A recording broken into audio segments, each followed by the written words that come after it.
사상교회 식구님들, 지금부터 광고가 시작됩니다. 집중해서 들어주세요.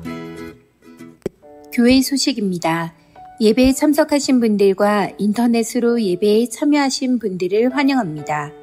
모임 안내입니다. 새가족 수료식이 오늘 오전 2부 예배 후에 있습니다. 공동의회 안내입니다. 일시는 4월 23일 주일 오전 1부 예배 후부터 오후 예배 후까지입니다.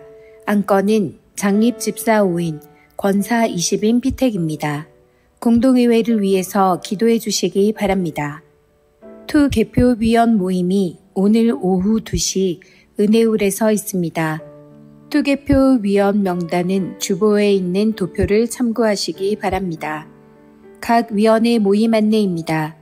도표를 참고하시고 해당되시는 분들은 모두 참석하시기 바랍니다. 유아 세례 일정 안내입니다. 신청은 29일 토요일까지 사무실로 해주시고 문답은 30일 주일 오후 2시 회의실에서 있습니다. 세례식은 5월 7일 주일 오전 1부 예배 시에 있습니다. 금요 기도회 안내입니다.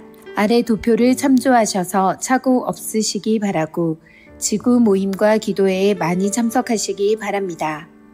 구역 권찰의 리더 모임 장소 변경 안내입니다.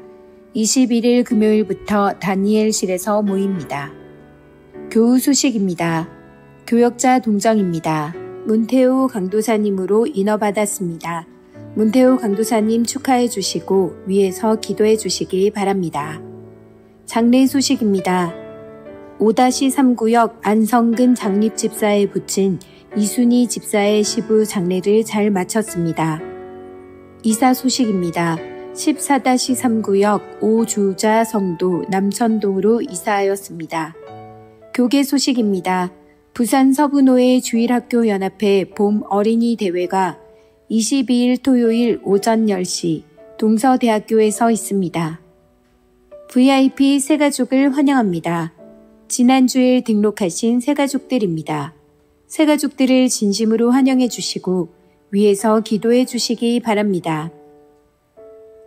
사상교회 식구님들, 예배에 집중할 수 있도록 지금 각자의 휴대폰을 점검하셔서 전원을 꺼주시거나 진동으로 설정해 주시기 바랍니다.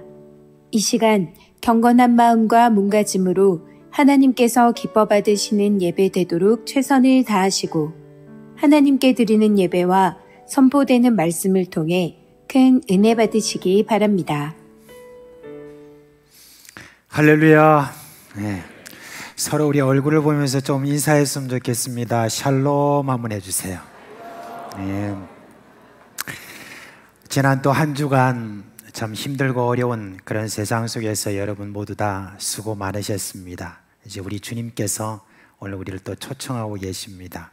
이 시간 우리가 함께 또 예배 드리기를 원합니다. 다 자리에서 일어나시길 바랍니다.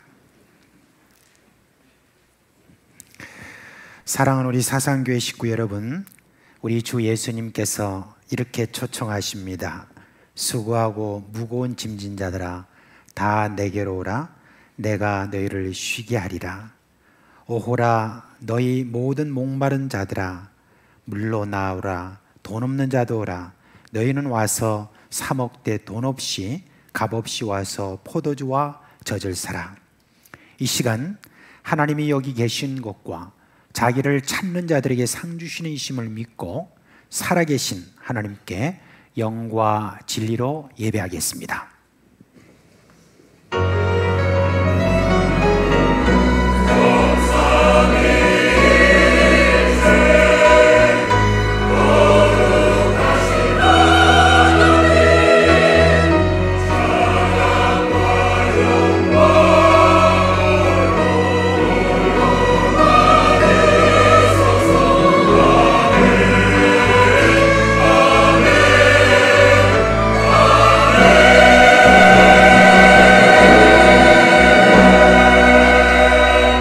하늘과 땅과 그 가운데 있는 만물의 주인이시며 영광과 찬송을 받기에 합당하신 하나님, 우리의 예배를 받아 주시옵소서. 예수님의 이름으로 감사하며 기도합니다. 아멘.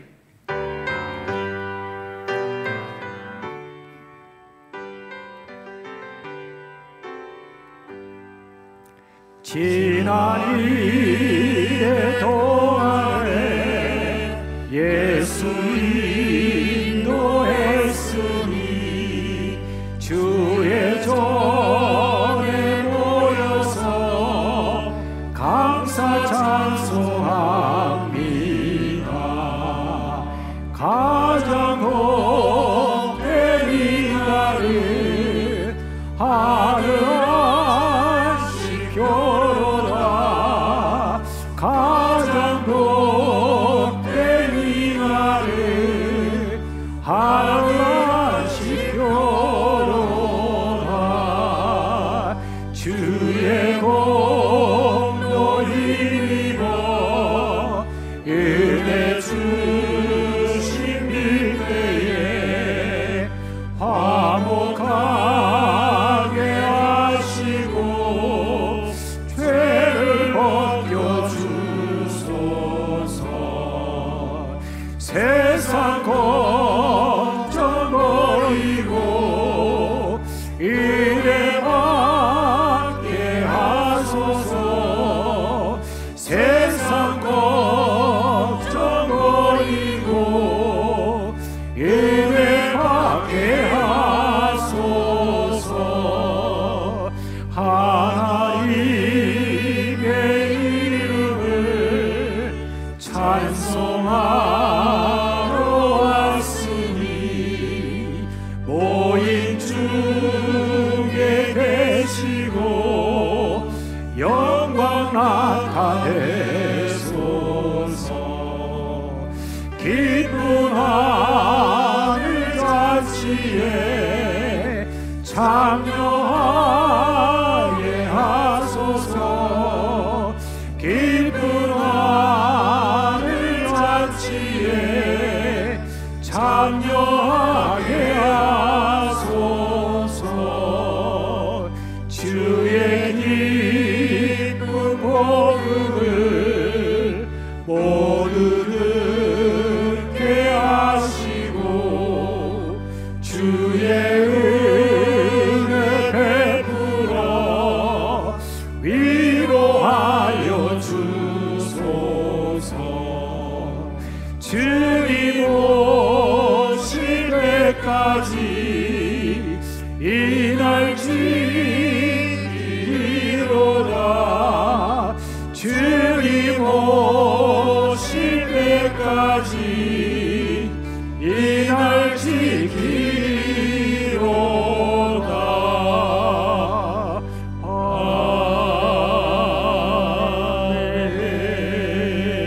아멘.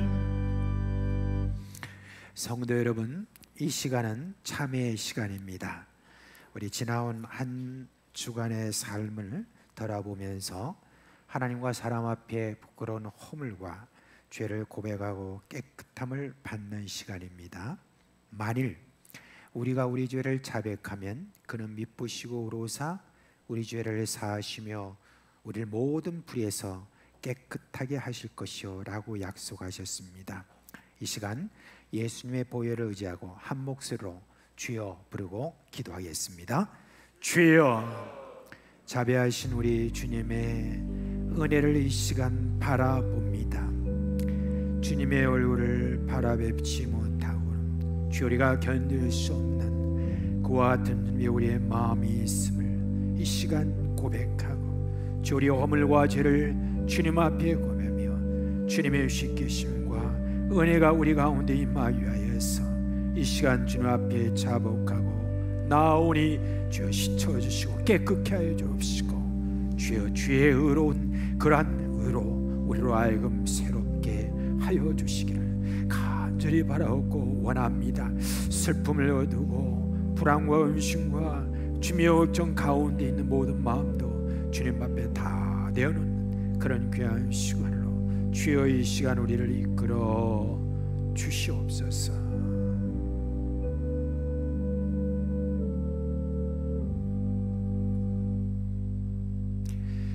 우리 주 예수 그리스도 이름으로 감사하며 기도합니다. 아멘. 이제 사죄 선포를 합니다. 그러므로 이제 그리스도 예수 안에 있는 자에게는 결코 정죄함이 없나니 이는 그리스도 예수 안에 있는 생명의 성령의 법이 죄와 사망의 법에서 너를 해방하였습니다. 아멘. 나는 전능하신 아버지 하나님 천지의 창조주를 믿습니다. 나는 그의 유일하신 아들 우리 주 예수 그리스도를 믿습니다. 그는 성령으로 잉태되어 동정녀 마리아에서 나시고 본디오 빌라도에게 고난을 받아 십자가에 못 박혀 죽으시고 장사된 지 사흘 만에 죽은 자 가운데서 다시 살아나셨으며 하늘에 오르시어 전능하신 아버지 하나님 우편에 앉아 계시다가 거기로부터 살아있는 자와 죽은 자를 심판하러 오십니다. 나는 성령을 믿으며 거룩한 공교회와 성도의 교제와 죄를 용서받는 것과 몸의 부활과 영생을 믿습니다. 아멘.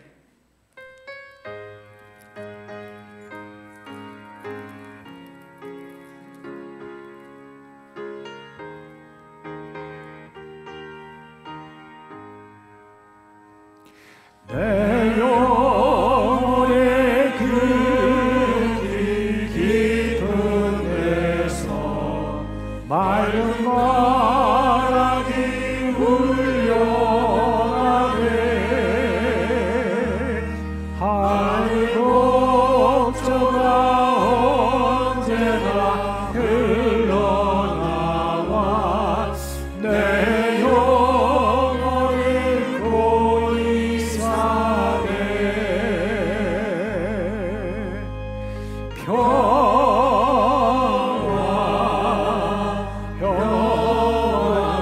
평화로다 하늘 위에서 내려오네.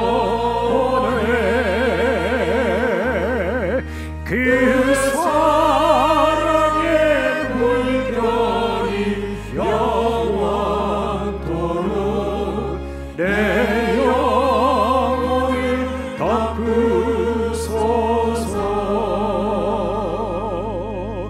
내 마음속에 솟아난 이병환이 깊이 묻힌 고백로다. 나의 보화를 괴내어 가져갈 자 그 아무도 없으리라.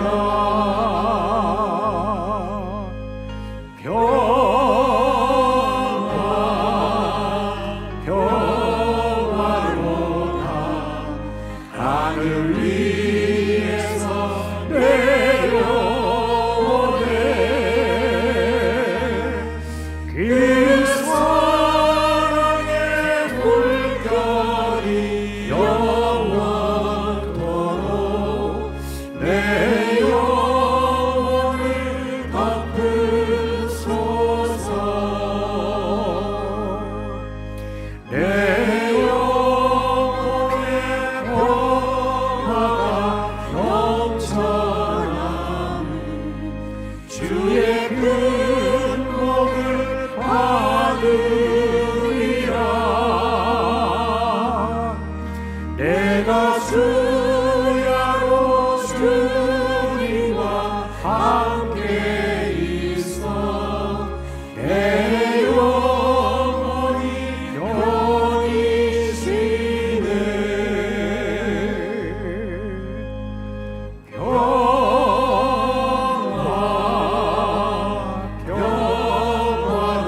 부활을 통해 십자가 사랑의 승리를 보여주신 전능하신 하나님 아버지, 정하신 주일 예배의 순서를 따라 참회의 시간을 통하여 우리의 죄와 허물을 자복하게 하시고 주님의 은혜로 용서하여 주셔서 감사합니다.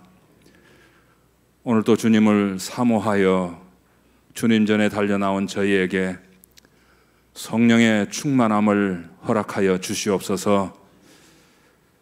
교회 학교를 사랑하신 하나님, 부흥에 대한 기대와 소망을 갖게 하시니 감사합니다. 저들을 위해 힘써 섬기시는 선생님들과 교육자님들께 충만한 은혜를 베풀어 주시옵소서. 그리하여 예수님의 지도 방법에 따른 섬김의 본이 되는 가르침을 통해 세상 가운데 맛을 내는 훌륭한 젊은이들로 자라갈 수 있도록 인도하여 주시옵소서. 자비로우신 하나님, 교회 건축에 대한 비전을 주셔서 감사합니다. 어렵고 힘든 시기이지만 현실에 안주하지 않게 하시고 다음 세대의 꿈과 비전을 제시하며 모두가 함께 참여하는 건축이 되도록 인도하여 주시옵소서.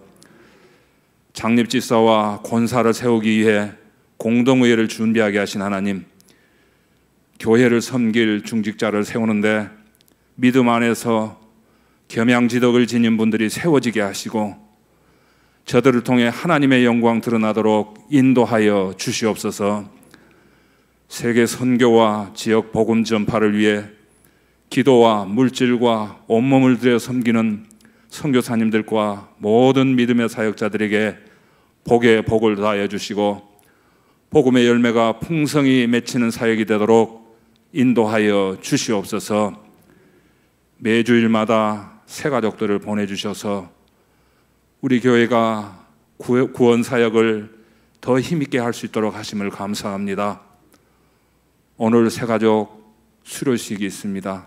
참여하는 저들이 믿음 안에서 잘 훈련받고 또 믿음 안에서 잘 성장하여 장성한 분량에 이르도록 인도하여 주시옵소서. 능력의 하나님 아버지, 사이비 이단의 세력들이 교회와 성도들을 향하여 우는 사자와 같이 삼킬 자를 찾는 이때에 성령의 능력에 힘입어 저들의 꼬임에 결코 말려드린 일이 없도록 인도하여 주시옵소서. 여호와 라파의 하나님, 주님의 특별한 치료의 손길이 필요한 식구들이 있습니다. 담임 목사님, 사모님을 비롯한 여러 성도들을 위해 온 교회가 절박한 마음으로 간절히 기도하고 있사오니 치료되고 회복되도록 인도하여 주시옵소서. 오늘도 교회를 지극히 사랑하여 여러 섬김의 자리를 지키는 모든 믿음의 식구들을 기억하여 주시고 성령이 주시는 기쁨과 감사가 넘치게 하여 주시옵소서. 이 시간 주님께서 단위에 세우신 담임 목사님을 강건하게 붙들어 주시고 선포되는 능력의 말씀을 통해 온전한 제자의 삶을 살아가기를 다짐하는 은혜의 시간 되도록 인도하여 주시옵소서.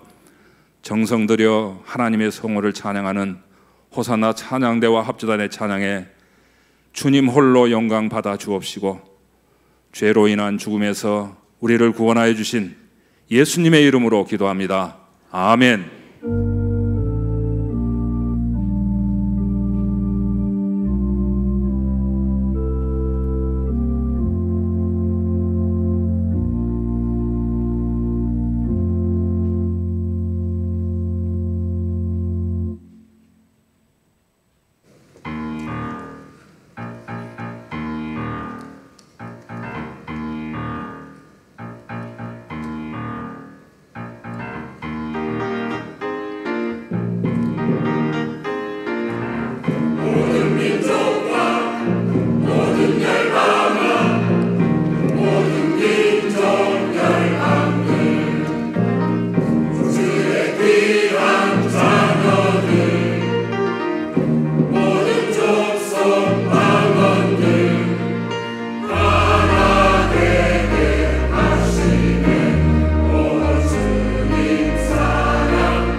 할렐루야 싱 할렐루야 싱 할렐루야 싱 할렐루야 싱 할렐루야 싱 할렐루야 싱 할렐루야 싱 할렐루야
드리는 금 하나님께 봉헌하도록 하겠습니다. 함께 기도하겠습니다. 우리를 변함없이 사랑하시는 하나님 아버지, 이 시간 우리의 마음을 담아서 헌금합니다.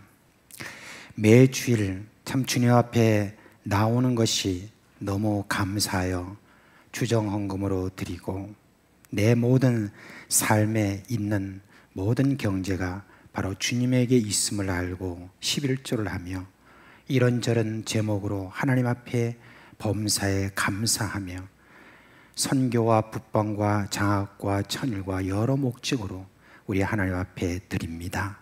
주님, 이 헌금이 가는 곳마다 주의 나라와 의가 힘있게 일어날 수 있도록 역사하여 주시옵소서. 우리 식구들 머리 위에 주님께서 하늘의 신령한 복과 땅에 기름진 것으로 넘치게 하여 주옵시고, 날마다 성령의 감동으로 하늘의 기쁨과 평안을 얻게 하여 주옵소서. 그리하여서 가는 곳곳마다 눈물 골짜기를 샘의 곳이 될 수 있도록 주여 하나님이 과연 너와 함께 하신다는 임마누엘의 이름을 얻게 하여 주시옵소서. 우리 주 예수 그리스도의 이름으로 감사하며 기도합니다. 아멘.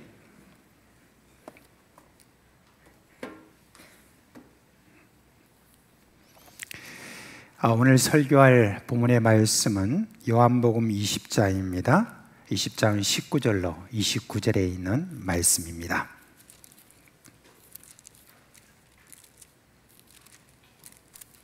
(20장 19절로 29절에 있는 말씀, 저와 여러분이 한 절씩 교독하고 제일 마지막 절은 함께 읽도록 그렇게 하겠습니다. 19절부터 교독하겠습니다. 이날 곧 안식구 첫날 저녁 때에 제자들이 유대인들을 두려워하여 모인 곳에 문들을 닫았더니 예수께서 오사 가운데 서서 이르시되 너에게 평강이 있을지어다.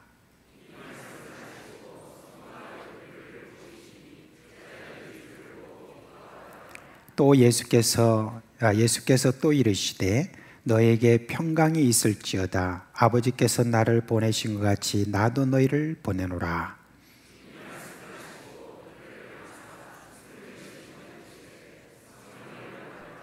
너희가 누구의 죄든지 사하면 사여질 것이요 누구의 죄든지 그대로 두면 그대로 있으리라 하시니라.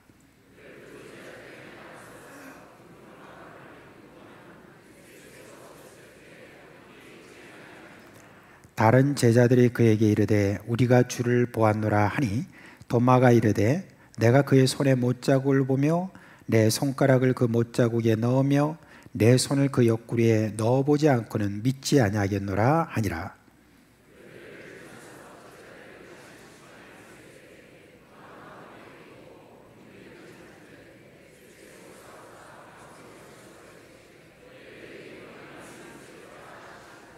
도마에게 이르시되 네 손가락을 이리 내밀어 내 손을 보고 내 손을 내밀어 내 옆구리에 넣어보라. 그리하여 믿음 없는 자가 되지 말고 믿는 자가 되라.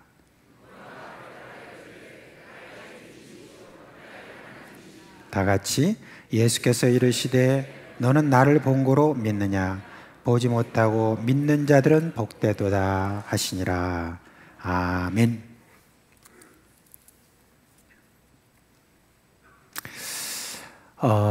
벌써 몇 년이 됐는지는 모르겠습니다만은 대통령 선거 때 어떤 한 대선 주자가 이런 말을 했죠.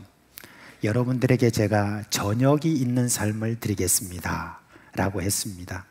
아마 그때만 해도 참 우리 나라에 참 많은 분들이 너무 많은 그런 일을 하기 때문에 저녁을 제대로 가족과 함께 하지 못하는 그런 삶을 두고 내가 이 부분에 대해서는 확실하게 해결하겠다라고 그렇게 한 것 같습니다.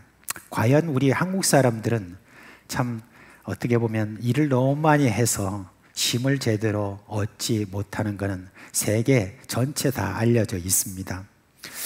이제 법적으로 보면 노동자의 이제 한 주간의 노동 시간은 52시간을 넘지 못한다 그렇게 했잖아요.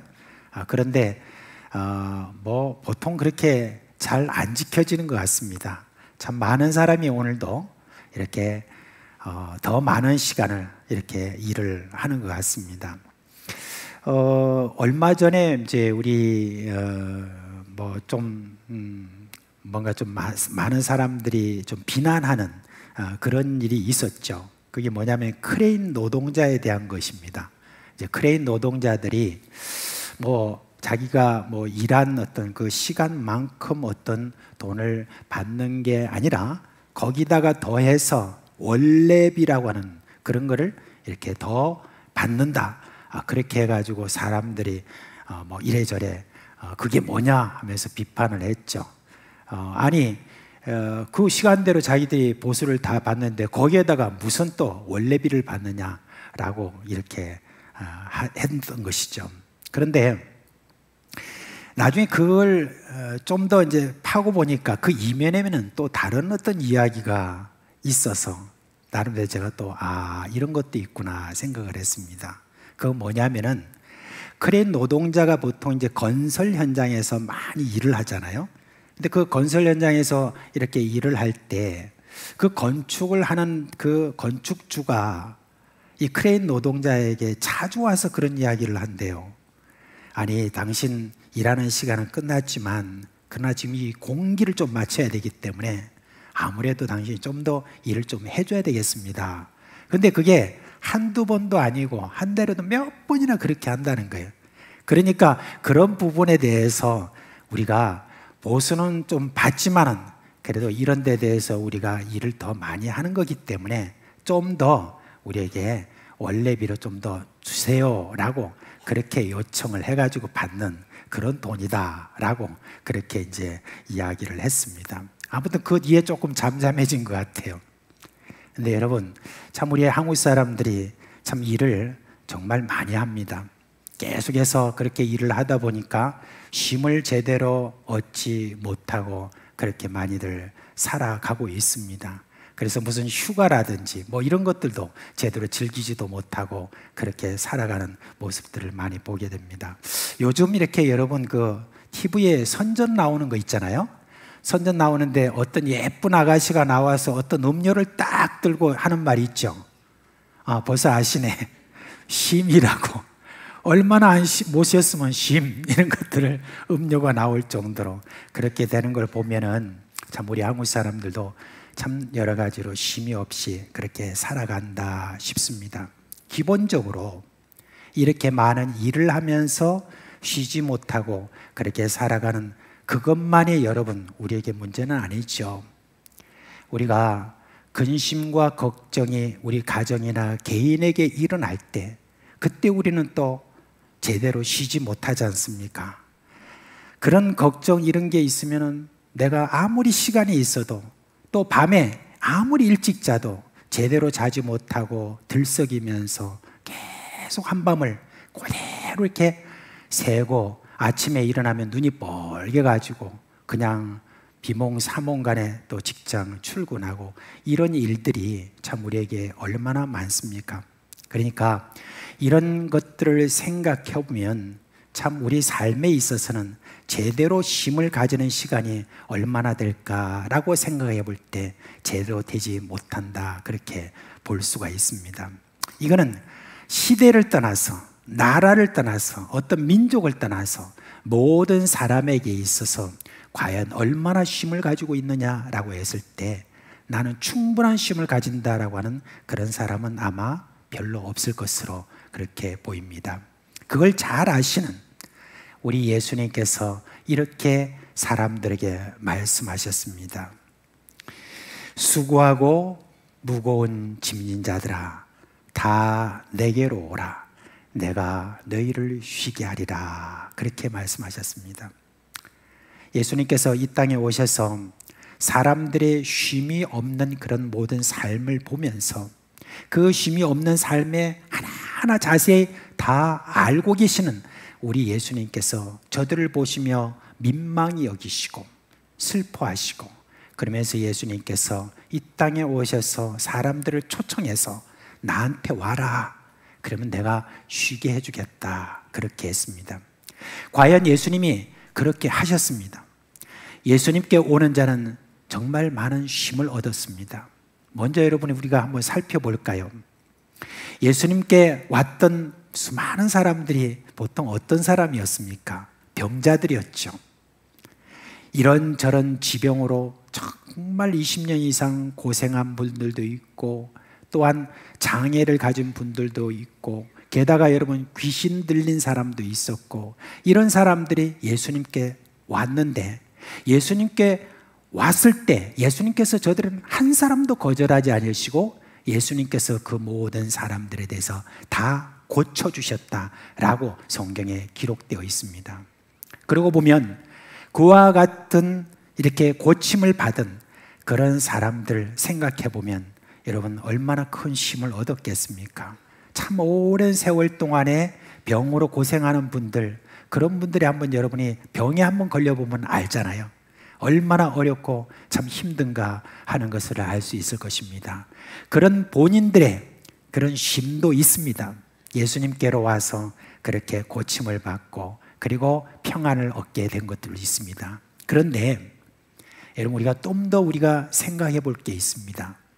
그 이면에 한번 생각해 보십시오. 아마 여러분들이 다 아마 그런 부분들을 많이 겪었을 것입니다. 집안에 환자가 하나 생기면은 그 환자 한 사람에 대해서 주변의 사람들이 보면서 얼마나 거기에 대해서 조마조마한 마음을 가지고 계속해서 여러분들을 안절부절하지 못하고 어려워하고 힘들어하고 쉼을 얻지 못하는 그런 일이 여러분이 있습니까? 그런데 만약에 가정에 귀신 들린 사람이 한 사람이 있다. 야, 이거 여러분 생각해 볼 때 정말 끔찍한 일입니다. 얼마나 많은 사람들이 달라붙어서 그 일들을 놓고 얼마나 많이 힘들어합니까?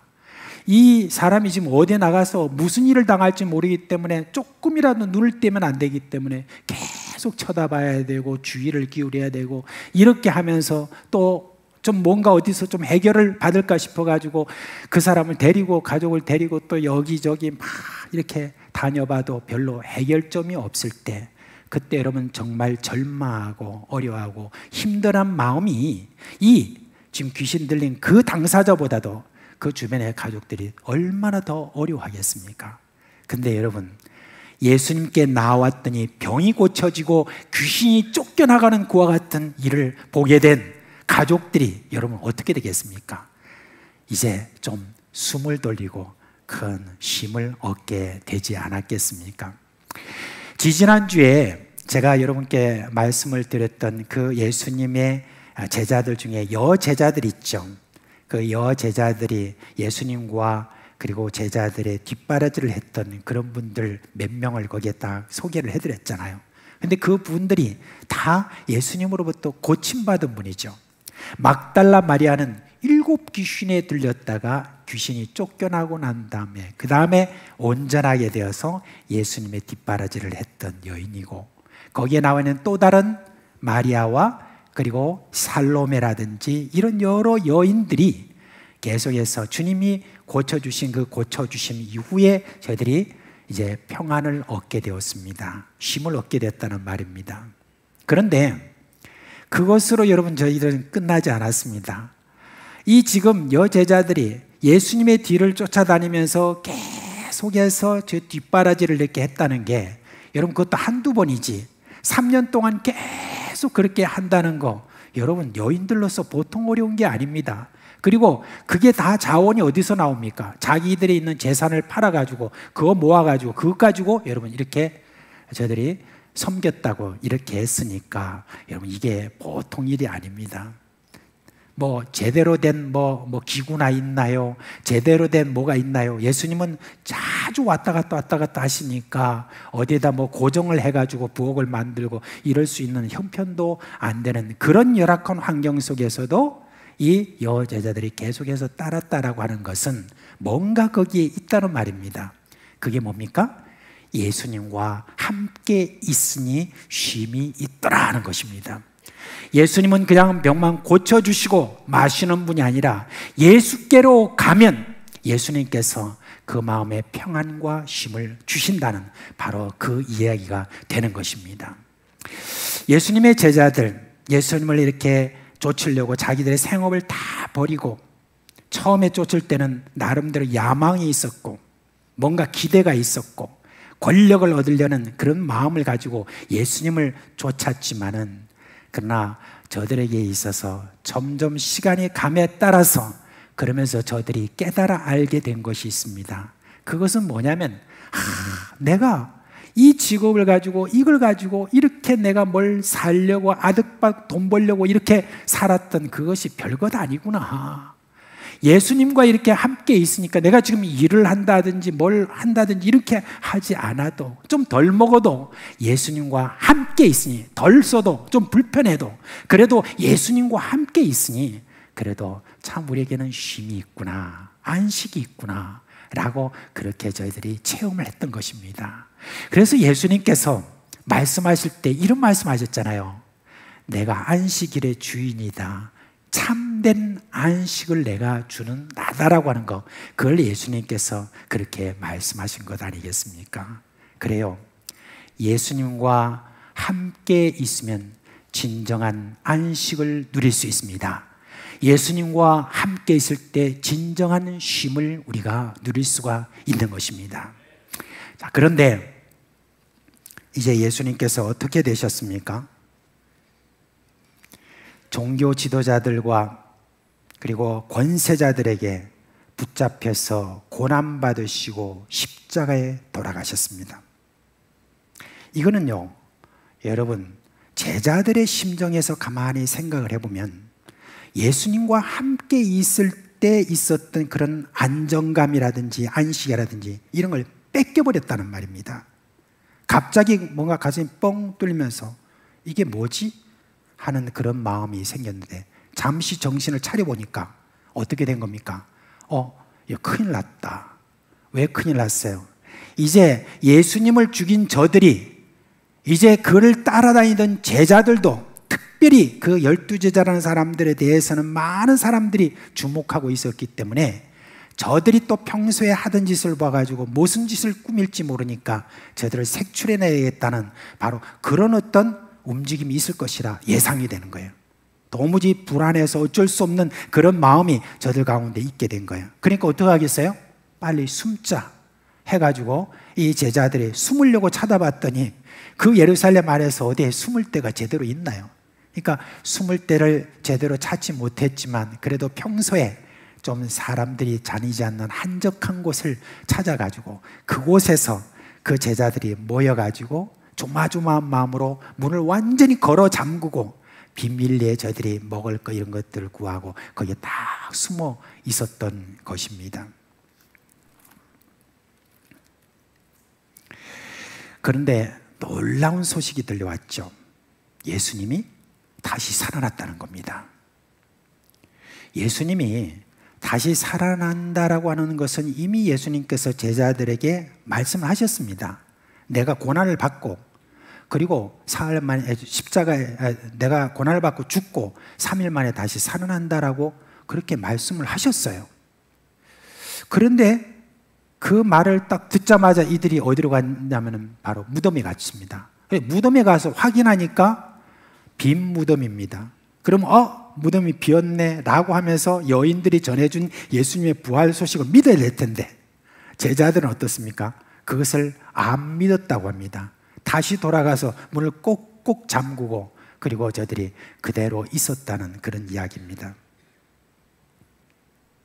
그런데 이제 그 꼭꼭 문을 걸어 잠궜지만은 계속해서 예루살렘에서 이렇게 퍼지는 소문을 저희들이 들었습니다. 어떤 소문입니까?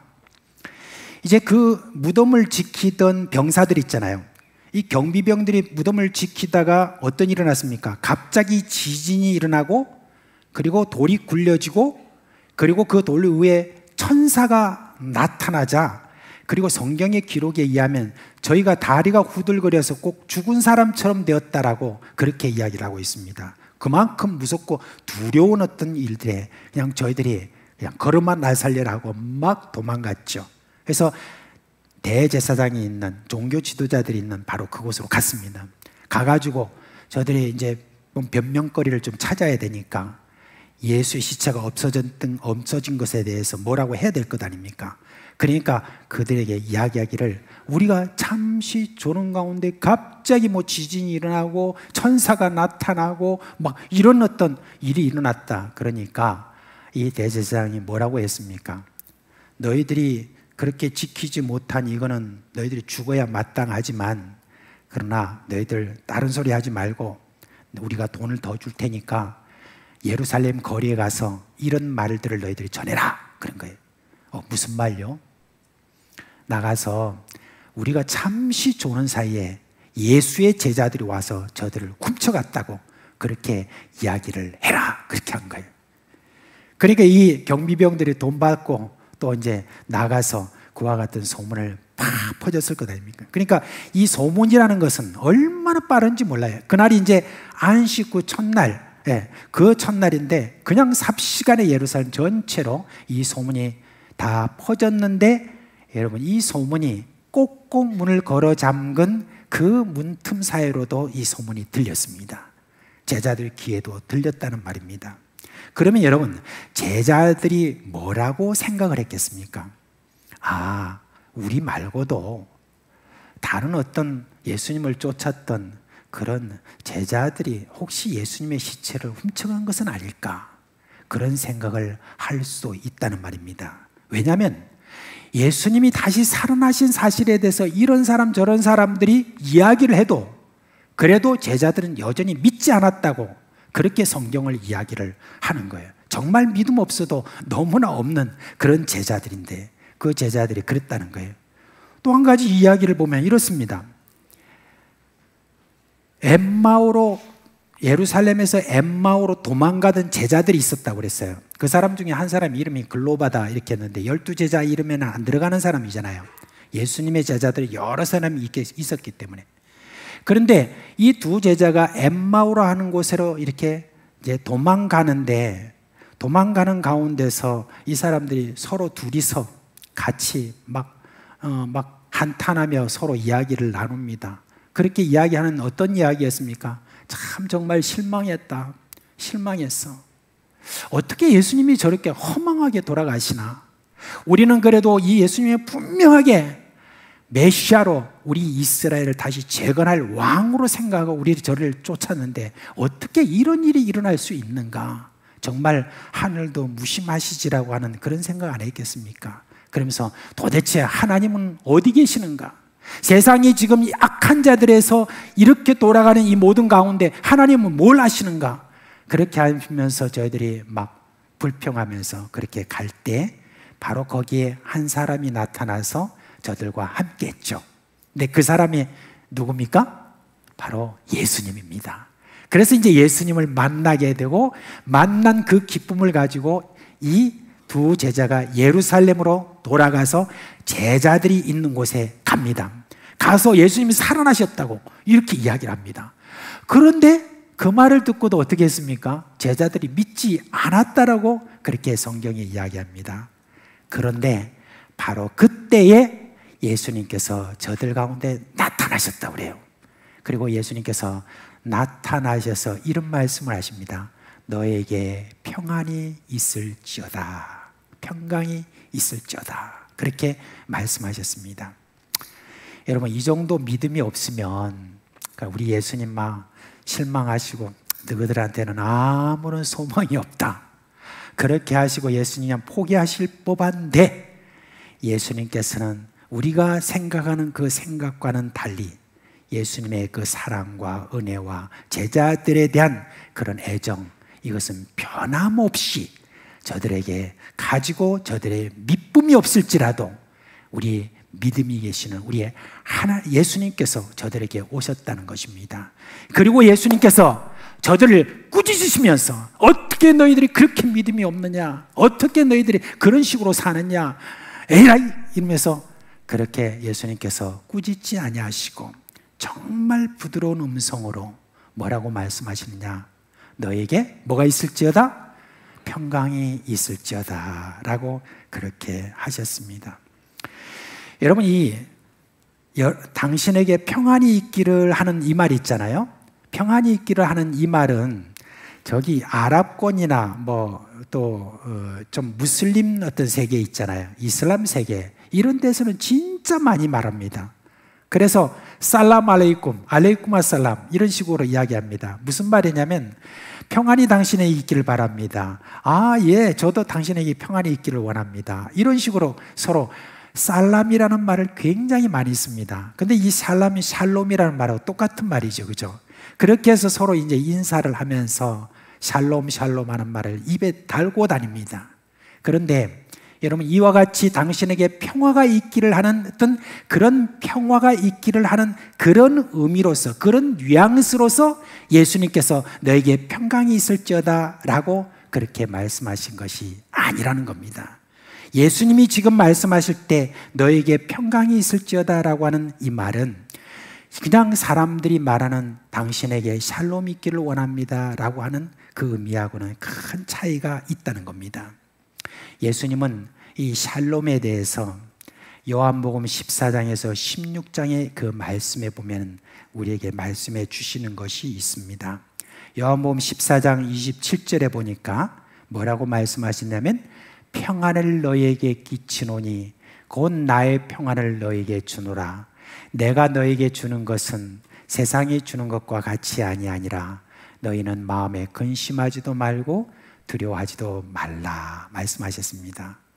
예수님이 이제 제자들을 떠나신다고 하니까 그 제자들의 마음이 굉장히 두려웠습니다. 그랬을 때 예수님께서 이 말씀을 해주셨습니다. 내가 너에게 평안을 끼치노니 라고 말씀하셨습니다. 평안을 끼친다는 말 있잖아요. 그 끼친다는 그 말의 의미는 성취한다는 그런 의미입니다.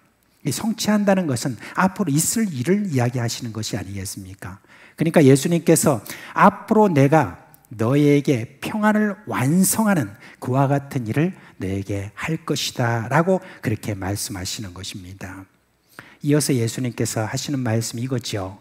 내가 주는 평안은 세상이 주는 평안과는 다르다 그렇게 말씀하셨습니다.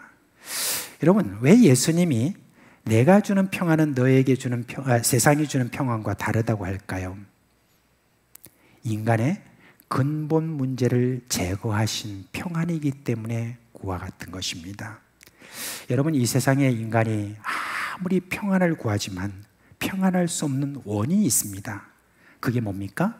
모든 인간은 죄인이기 때문에 그렇습니다. 죄인인 인간은 죄를 해결할 마음을 받기 전까지는 온전한 평강을 얻을 수 없습니다. 성경은 분명히 이야기합니다. 모든 사람이 죄로 말미암아 다 죽음에 이르게 된다고 그랬습니다. 그리고 한 번 죽는 것은 사람에게 정한 것이지만 그 후에는 심판에 이르게 된다고 그랬습니다. 근데 여러분, 이것을 예수 믿는 우리만이 여러분 깨닫는다고 생각해서는 안 됩니다. 이 세상에 태어난 모든 사람들은 알지 못할 어떤 불안감을 가지고 있습니다. 이 세상에 내가 지금 살아가는 동안에 있을 어떤 물질 없음, 병, 여러 가지 많은 어떤 근심, 걱정, 그거 외에도 그 마음속에 영적인 무엇을 사모하는 어떤 마음을 하나님이 불어넣어 주신 게 있거든요. 그렇기 때문에 내 앞으로 미래가 어떻게 될까는 막연하지만 뭔가 불안감이 있기 때문에 아무리 돈이 많고 아무리 뭐가 많아도 아무리 갖춰진 것이 많다 할지라도 온전한 평강을 누리지 못하는 것입니다. 그렇기 때문에 여러분, 많은 물질을 가지고서도 사람들이 왜 그렇게 마약에 손을 대고 그렇게 많은 사람들이 또 이상한 짓을 하면서 그렇게 평강을 구하는지 우리가 이해를 할 수가 있는 것입니다. 조금의 평안이 저들에게 있다 할지라도 곧바로 그것이 사그러지고 다시 또 다른 평강을 얻기 위해서 이런저런 모양으로 또 수고의 그 늪으로 또 빠져드는, 그게 바로 인생이라는 것입니다. 그런데 이 평강 없음을, 이 평안 없음을 예수님이 해결해 주셨습니다. 무엇으로 해결해 주셨습니까? 십자가로 해결해 주셨습니다. 십자가를 지심으로 말미암아 인간의 모든 죄 문제와 그에 따른 비참한 운명도 예수님께서 해결해 주신 것입니다. 이제 사흘 만에 부활하신 예수님이 이렇게 너에게 평강이 있을지어다 라고 하는 이 말은, 이제 내가 평강을 다 성취했으니 이제 내가 너희와 항상 함께 있겠다는 약속이기도 한 것입니다. 그러므로 십자가에 지시기 전에 그 평안과 십자가를 지신 이후의 평안, 완전히 다른 것입니다. 이전에 저희 교회에 그 달빛 마을이라고 하는 그런 그 찬양팀이 왔죠. 거기 대표가 김상진 씨라고, 그분이 직접 나와서 이렇게 기타를 치면서 찬송을 했는데, 그때 뭐 부인이 함께 오시지 않아서 보니 그때 혼자서 그렇게 노래를 했는데, 참 찬송할 때 저는 참 많은 은혜를 받았습니다. 그런데 그 중에서 유독 제 마음속에 깊은 울림이 되는 찬송이 있었어요. 그거는 뭐냐면 이 찬송입니다. 샬롬 샬롬 샬롬 하는 찬송이 있었습니다. 근데 그 찬송을 들을 때 제 마음속에는 막 그냥 감동이 있었어요. 그리고 그 고안에 평안이 너에게 있을지어다는 예수님의 이 가사가 거기 있더라고요. 그래서 제가 이제 끝나고 나서 그분이 이제 이렇게 가지고 다니는 그 발매한 앨범이 있잖아요. 그걸 한 몇 개를 제가 이제 사고, 한 2개는 이제 선물하고 1개는 내가 가지고 이제 그걸 이제 틀어보았습니다. 틀어보니까 그 여러 곡이 있는데 제일 먼저 첫 곡이 뭐냐면 샬롬이더라고요. 그래서 그걸 몇 번 이렇게 들어봤는데, 여러분 거기에 혹시 여러분들이 앞으로 좀 들어보실 것 같으면 참 좋겠는데, 가사를 보면은 그거밖에 없어요. 샬롬 샬롬 샬롬 하면서 그 다음에 너에게 평안이 있을지어다라는 예수님의 그 말씀입니다. 근데 그걸 제가 들어볼 때 제 마음속에 정말 예수님이 지금 나와 함께 하신다는 것을 제 몸에 강하게 이렇게 확신이 더 오게 되었습니다. 그래서 여러분, 너에게 평안이 있을지어다라고 하는 이것을 지금도 이 가운데 살아계신 우리 예수님께서 나에게 직접 하시는 말씀이다라고 하는 것을 믿는 사람에게는 이 평안이 그대로 임할 줄 믿습니다. 이 평안으로 말미암아 우리가 가지고 있는 개인적인 근심 걱정과 가족 가운데 있는 근심 걱정과 우리의 삶의 미래에 대한 근심 걱정, 이 모든 것들에 대해서도 일거에 예수님께서 해결해 주시는 평안이 우리에게 쏟아져 내려온다는 것입니다. 여러분, 우리 예수님께서 지금도 살아계심을 믿습니까? 우리 가운데 계심을 믿습니까? 이것을 믿는다고 하면 오늘 이 말씀 여러분 그대로 받아들이십시오. 너에게 평강이 있을지어다. 이 평강은 세상이 주는 것과는 완전히 다르다. 내가 주는 평강은 세상과는 다른 평강이 있는데, 이 평강을 얻은 자에게는 미래의 소망이 있는 것입니다. 이 평강을 얻은 자에게는 그래도 밝은 빛을 볼 수가 있는 것입니다. 그래서 우리가 계속해서 마음을 모아서 예수님이 지금 이렇게 말씀하시는 것에 귀를 기울여야 됩니다. 너에게 평강이 있을지어다 라고 하는 것이 우리 마음속에 확 들어오기까지, 집중하여서 주님을 바라보는 그 마음, 그 가운데 우리에게 평강이 오게 될 줄로 믿으시기를 주님의 이름으로 축원합니다. 이제 말씀을 맺겠습니다. 바울은 골로새 교인들에게 이렇게 권고했습니다.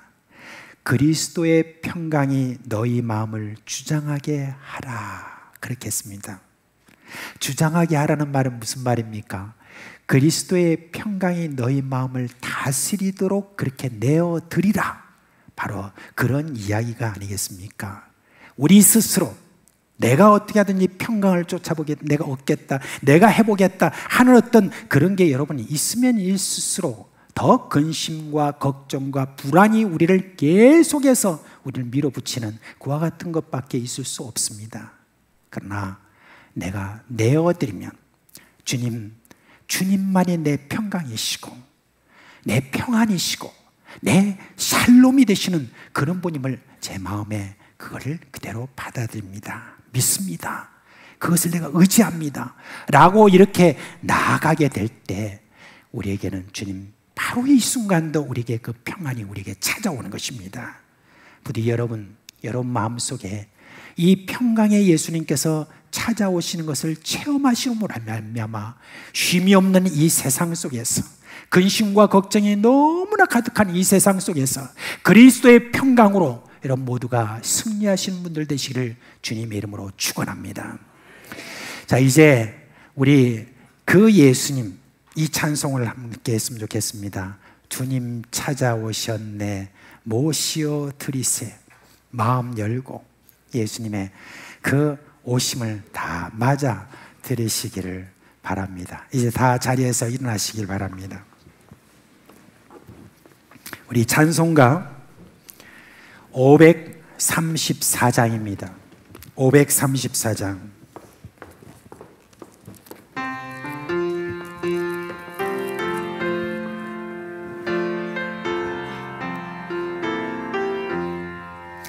주님 찾아오셨네 모시어 드리세. 가시관을 쓰셨네 모시어 드리세. 우리 죄를 속하여 십자가를 지셨네. 받은 고난 그셔라 모시어 드리세. 보라 성자 오셨네 모시어 드리세. 영광 중에 계신 주 모시어 드리세. 헛된 교만 버리고 우리 구주 모시어 영원 복락 누리세. 모시어 드리세. 경손한 자 찾도다 모시어 드리세. 하늘에서 흐르네 모시어 드리세. 좋은 자리 드리고 주실 은혜 구하세. 하늘나라 세우세 모시어 드리세. 주여 내가 믿으리 오소서 오소서. 주여 와여 하오리 오소서 오소서. 생명길로 이끄사 슬픔 위로하시고 진리할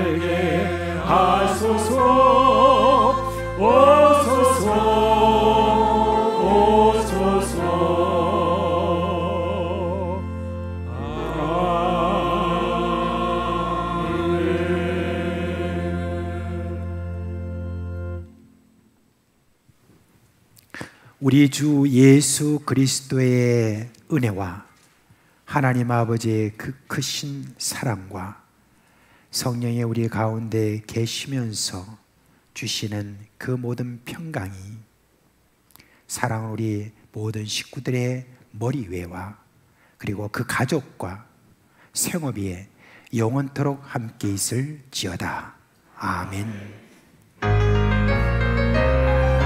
주의 인도하심 따라서 이 세상 살아가는 동안 주 영광 위하여 우리의 삶 드리게 하소서.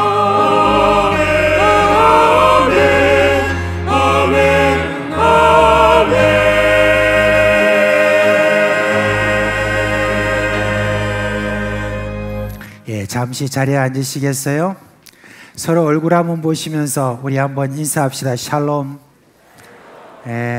샬롬으로 축복해 주세요. 다시 한번 샬롬. 광고 하나 드리겠습니다. 여러분 그 5월 7일 날 그때 어린이 주일인데 이때 유아 세례식이 있습니다.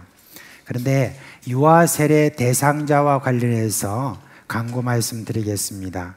우리가 지난 3년 동안에 이 코로나 상황 속에서 유아 세례 시기를 놓친 그 아이들이 여러분의 손자나 또 여러분의 자녀들 중에서 그런 아이들이 있는 것으로 지금 알려지고 있습니다. 그래서 이번에는 만 5세까지 우리가 유아 세례를 베풀기로 우리 당에서 결의를 했습니다.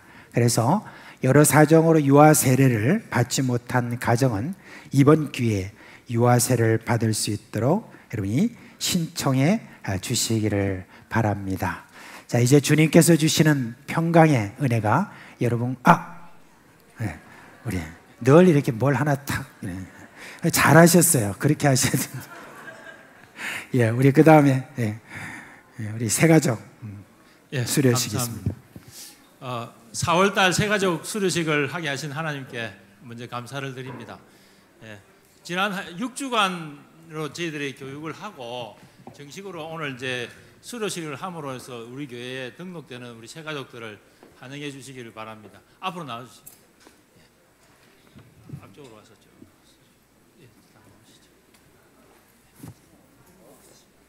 자, 박수 한번 쳐주시기 바랍니다.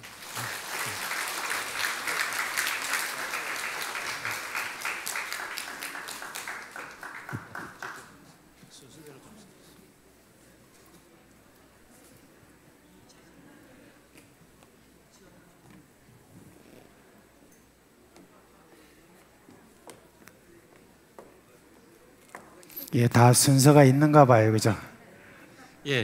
저희들이 앞에 수료증 나눠주는 순서는 우리 교회 오신 순서로 저희들이 합니다.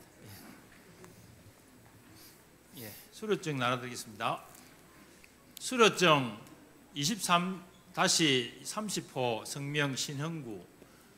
위의 사람은 본교회 새가족 교육에 따른 소정의 가정을 성실히 이수하였으므로 이 수료증을 수여합니다. 그런즉 누구든지 그리스도 안에 있으면 새로운 피조물이라. 이전 것은 지나갔으니 보라 새 것이 되었도다. 2023년 4월 16일 사상교회 담임 목사 이주형.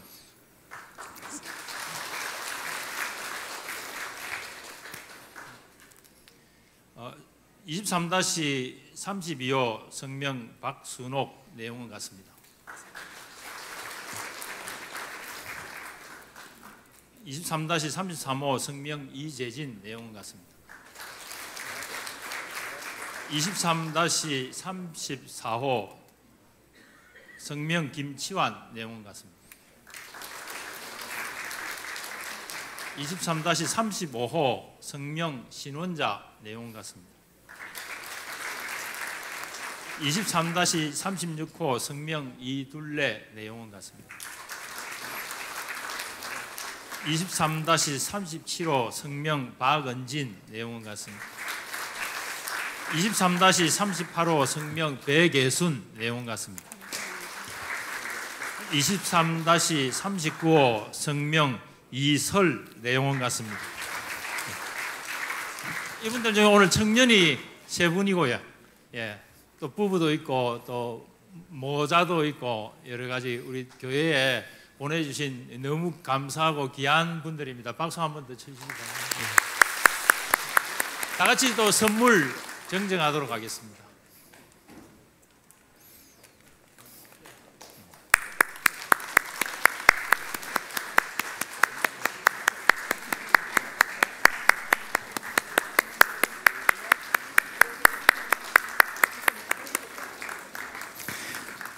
여러분도 새가족반에 한번 더 오고 싶지 않습니까?